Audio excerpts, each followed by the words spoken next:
Et à la veille de cette nouvelle semaine de mobilisation contre la réforme des retraites, nous recevons Thomas Vacheron. Bonsoir. Bonsoir. Qui vous êtes à la direction confédérale de la CGT et vous êtes un spécialiste des retraites. Alors on va jeter un coup d'œil sur l'agenda avec vous. Vous allez être reçu par Elisabeth Borne mercredi, en tout cas la CGT. Qu'attendez-vous de cette entrevue ? Qu'elle revienne à la raison et qu'elle retire son projet. En fait, il y a des millions et des millions de travailleuses et de travailleurs qui ont été en grève depuis le 19 janvier. En cumul, nul n'est capable de le quantifier, mais ça doit être 6, 7, 8, 9 millions, peu importe. En tout cas, c'est gigantesque. Si on cumule les différentes journées. Mais à plusieurs reprises. Des journées les plus basses, elles sont énormes, au-delà du million de salariés en grève et en manifestation. Et pour les plus grosses, plus de 3,5 millions de personnes le 23 mars, plus de 3,5 millions le 7 mars aussi. Le 7 mars, on avait commencé à mettre la France à l'arrêt. Le 23 mars, ça a été un raz-de-marée. Et nous, le 6 avril, on veut que ce soit la déferlante. Et c'est maintenant qu'il faut y aller. Et d'ailleurs, on profite de l'antenne pour inviter tous les salariés du public et du privé à participer pour que si Madame Borne, mercredi, n'entende pas raison, nous prouvions qu'il faut qu'elle recule et que jeudi, ce soit énorme. Nous insistons sur un élément, Je vous laisse terminer, Alice. On insiste sur un élément. En fait, aujourd'hui, les salariés qui ont été en grève, on voit que c'est pas tout le temps les mêmes. Il y a des grèves reconductibles. Aujourd'hui encore, dans l'énergie, le système le plus protecteur qui prend le plus en compte la pénibilité, c'est le système pionnier des énergéticiens qu'on veut attaquer. Ils sont en grève reconductible. Et ce qu'il faut comprendre, c'est que la colère dans le pays, elle est cumulative et qu'au bout d'un moment, le gouvernement sera responsable de la situation éruptive, là, comme ce qui est en train de se passer, parce que les gens se disent, mais on manifeste, il se passe rien. On fait grève, ils entendent pas. On est contre, ils entendent pas. 80% de la population, 94% des salariés. Ils n'arrivent même pas dans le Parlement à être majoritaires. Ils sont là aussi minoritaires, mais qu'est-ce qu'ils cherchent, en fait? Donc, ils reviennent à la raison. On cherche une situation d'apaisement.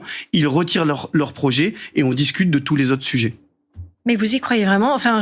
Excusez-moi, mais est-ce que c'est pas un peu peine perdue? Parce que la première ministre, Elisabeth Borne, elle a d'ores et déjà prévenu dans la presse ce week-end, mettre un projet de loi en pause, ça n'existe pas.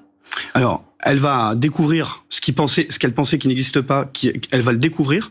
Vous savez, dans les mouvements sociaux, par exemple, le CPE en 2006 ou en 1995, ils étaient tous droits dans leurs bottes et c'est la rue, la pression, les mobilisations, les manifestations. Le pays était vraiment bloqué dans l'année en 95. Alors, il y a beaucoup plus de grévistes aujourd'hui. C'est la plus grande. Il y avait un blocage, les routiers, on s'en souvient. Là, les routiers sont pas rentrés dans le mouvement. Donc, c'était pas les routiers en 95, c'était en 96. En 95, c'était les agents de la fonction publique qui étaient en grève. Là, c'est une grève du public et surtout du privé. Et vous savez ce qui est en train de se passer dans les entreprises? Les gens, ils disent, on n'a pas de quoi vivre correctement. L'urgence, c'est les salaires.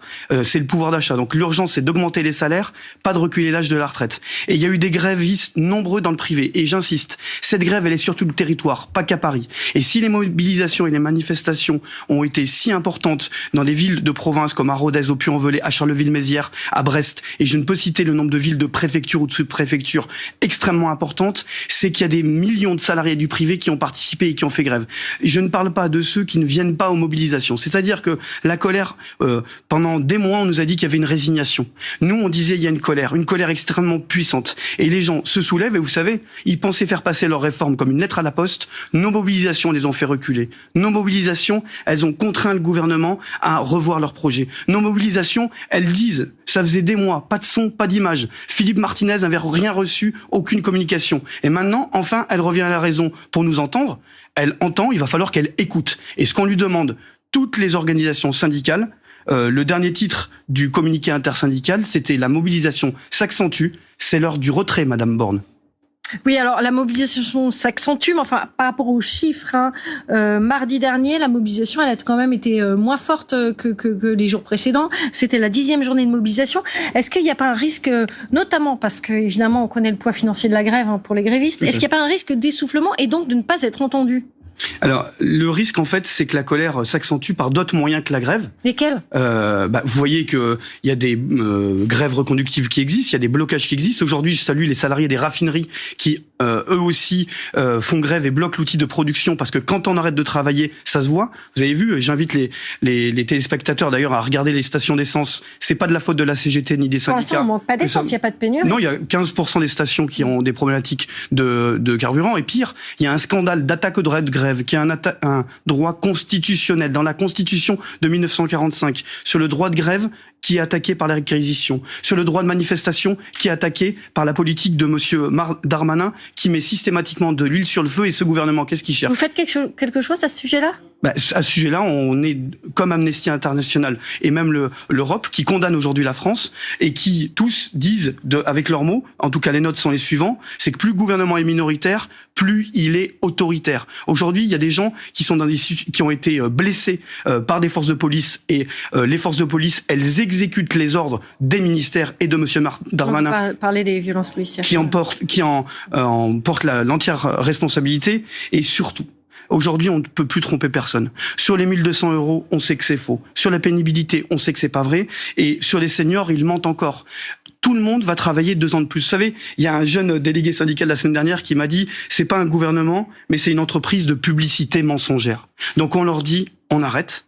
On apaise la situation, on revient à la raison et on ravale ce projet qui n'a même pas été voté, et on repasse sur les vrais sujets, augmentation du SMIC, indexation des salaires sur les prix. Dernier mot rapide, s'il vous plaît. On a bien compris vos revendications, on les a bien entendues. Ça fait quelques semaines aussi qu'on en parle sur cette antenne, évidemment. Un dernier mot, parce que ça c'est l'actualité également. L'élection de Sophie Binet à la tête de la CGT, est-ce que ça va changer le cap? Alors, Philippe Martinez est un dirigeant qui aura marqué l'histoire sociale de ce pays, et à la tête de la CGT, nous avons collectivement choisi une dirigeante, une militante, une combattante qui va fédérer et rassembler toute la CGT pour gagner sur ce projet. Notre mandat, c'est de réussir à avoir une victoire sociale pour les salariés. On invite les salariés de ce pays à syndiquer à la CGT évidemment, et à participer aux grèves. On est à quelques jours de grève de la victoire, donc on les invite à participer, notamment ce jeudi, pour la grande déferlante. Pas de changement de cap, donc on l'aura compris, à la tête de la CGT. Merci beaucoup Thomas Vacheron. Merci à vous. D'être venu nous voir sur ce plateau.